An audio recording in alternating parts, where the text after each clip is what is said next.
As I travel around Wales, listening to people, meeting with businesses, families, community groups, it's clear that every day more and more people are struggling to cope with this recession. So many have lost their jobs. Many are losing their homes. Many are barely balancing the books. Thousands of people across Wales, they're struggling to afford the very basics, struggling to pay their fuel bills, to meet their mortgage payments, to provide for their children. And understandably, they look to politicians to help put things right. You know, people don't expect government to do everything for them, but they certainly don't want governments to make it harder for them. And that's why only our tax plans will reduce the burden on the poorest and reduce the burden on the middle classes. We will ensure that no one pays tax on the first £10,000 that they earn. Over 4 million of the poorest people would pay no tax at all under the Liberal Democrats. And hard-working people earning less than £100,000 would find an extra £700 a year in their pockets. And unlike Labour and Conservatives, only we are prepared to take these progressive steps. Only we are prepared to tackle the gap between rich and poor with actions, not just words.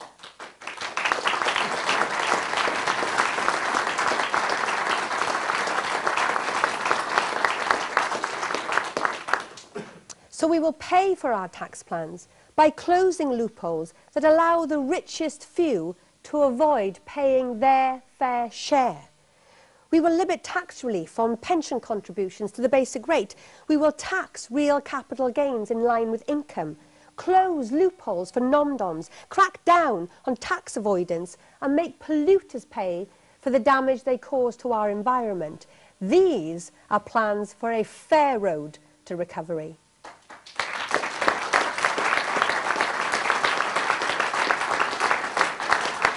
But taxation alone isn't going to fix our economy.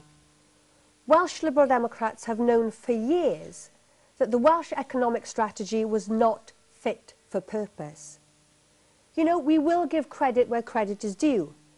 The One Wales government has implemented REACT and PROACT, where training grants are helping keep people in their jobs. But however useful they are now, these are just the sticking plaster solution for the short term, and it's the long-term strategy for our country that's lacking.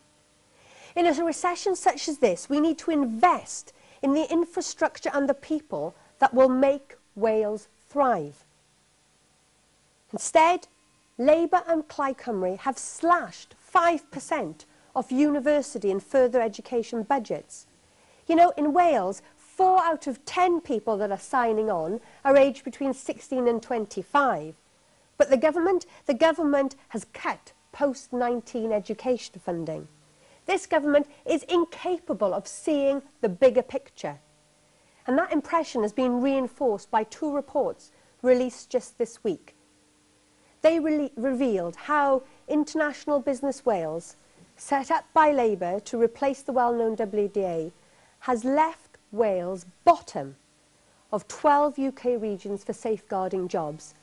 And they have got away with years of living the high life at taxpayers' expense, right under the nose of the minister who should have been keeping a watch.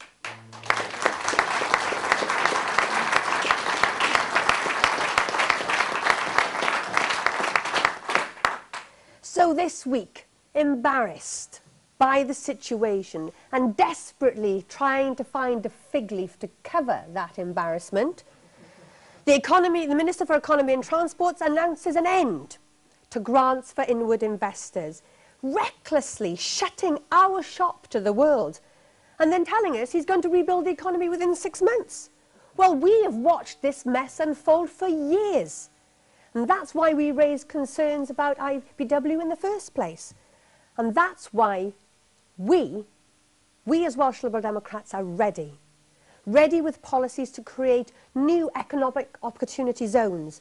These are designated areas with public transport links, low carbon energy supplies and reduced business rates, all connected to centres of excellence and research. These economic zones will ensure that our communities that never recovered from Thatcher's recession have a decent chance of recovering from Gordon Brown's.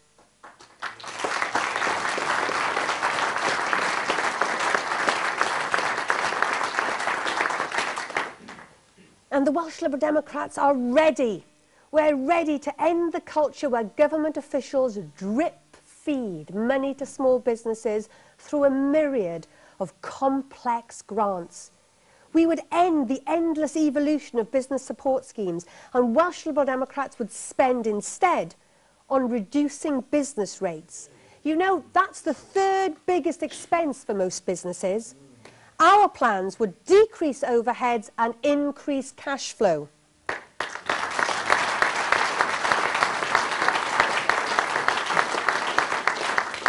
And why?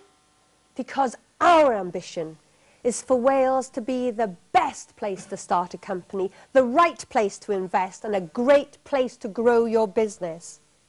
And central to improving our offer is investment in our skills base. Last week, an Assembly committee proved that investment in higher education is beneficial to the economy as a whole. £1 spent in our university releases over £5 of benefit back to the community.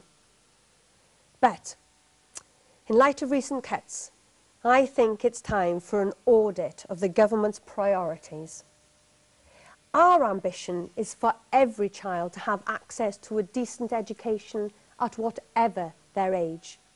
And know this, we as a party, we can have the most progressive stance on tuition fees in the world, but it will be of no help to the children in our deprived areas for whom poverty has ended their chances of educational success before they even leave the nursery classes.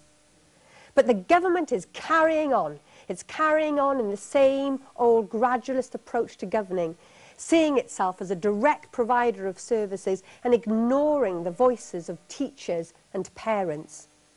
Money and support is available, but its use is precisely prescribed, and those delivering the services are far removed from strategic planning. As Ed Townsend highlighted so starkly this morning, Newport Council delivering the Flying Start programme to more young children at a lower cost than the government prescribed. Good news. I think so. The parents thought so. But not according to the Welsh Assembly government, who tell them to help fewer children for more money. This government can't even imagine efficiency, let alone reward it.